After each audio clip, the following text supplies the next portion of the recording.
Friends నమస్తే అండి. రాగి అంబలి, రాగి జావా, రాగి మాల్ట్ ఇది ఏదైనా ఒకటే పేరండి, కానీ హెల్త్కి చాలా మంచిది. ఇది ఎలా తయారు చేసుకోవాలో చూపించేస్తాను. వాటర్ అండి, ముందుగా వాటర్ని 2 లోటాల వాటర్ తీసుకోండి. ఒక ఖాళీ బౌల్ తీసుకోండి. రాగి పౌడర్ అండి, రాగి పిండి ఉంటుంది కదా, రాగి పిండి, ఇంకా ఉప్పు, మజ్జిగ అండి. మజ్జిగ లేకపోతే పెరుగు ఉంటే పెరుగుని మజ్జిగలా చిలుక్కోండి. నేను అదే చేశాను. ముందుగా మనం ఏం చేయాలి అంటే రాగి పిండిని 2 స్పూన్స్ ఖాళీ బౌల్లో తీసుకోండి. తీసుకుని ఇలాగా వాటర్ ఉంటాయి కదండి, వాటర్ని పొయ్యి మీద పెట్టుకుని బాగా మరిగిపించుకోవాలి.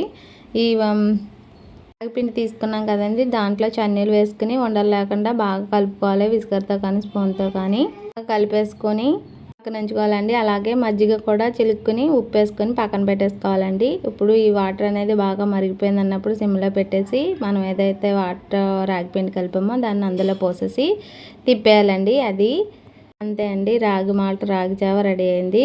ఇంకా కావాలంటే ఇంకొంచెం ఎక్కువ నీళ్ళు వేసుకోండి. దాన్ని బాగా చల్లారనివ్వాలండి. బాగా చల్లారినాకనే మనం మజ్జిగ అనేది కలుపుకోవాలి. బాగా చల్లారిపోయింది అన్నాక మజ్జిగ కలుపుకుని అటు ఇటు తిరగపోసుకోవాలండి. ఉండలు లేకుండా కలిపేసుకుంటే ఎంతో హెల్దీ అయిన రాగి జావ రెడీ అండి. దీన్ని షుగర్ ఉన్న వాళ్ళు, బీపీ ఉన్నవాళ్ళు, ఇంకా జీర్ణశయం సంబంధించిన హెల్త్ బాగోలేని వాళ్ళు తీసుకుంటే మంచిగా ఉంటుందండి.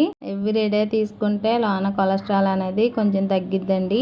స్టమక్ అప్సెట్ అయిన వాళ్ళు, అంటే కొంచెం బద్ధకం ఉన్న వాళ్ళు కానీ, పైల్స్ ఉన్న వాళ్ళు కానీ ఎవరైనా తీసుకుంటే ఇది రెగ్యులర్గా తీసుకోవాలండి. ఒక రోజు చేసేస్తే అవ్వదు.